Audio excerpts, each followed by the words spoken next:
Most people believe the world is the problem. They blame circumstances, other people, or fate.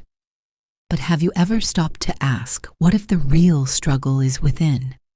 The ego loves conflict. It thrives on tension. It defines itself through struggle. It needs enemies. Disagreements, judgments, and comparisons give it life. It tells you who you are by who you fight.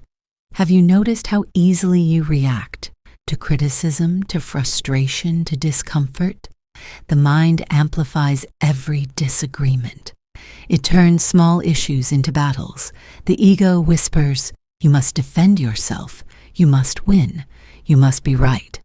But awareness sees differently. It notices the cycle. It observes without judgment. It watches tension rise and fall. It sees the ego feeding on identity through conflict, without interference. What would happen if you paused just for a moment and observed your own reactions without joining in? Could you see the patterns that repeat themselves over and over? Conflict is not evil. Conflict is a mirror. It shows attachments, desires, fears, and assumptions. It shows the stories your ego tells about who you are.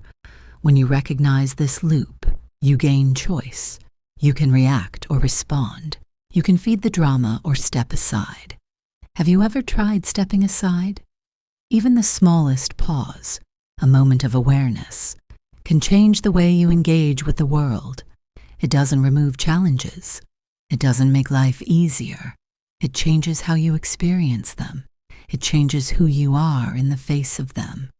And in that space of awareness, you discover freedom, not freedom from life, but freedom from the stories the ego tells.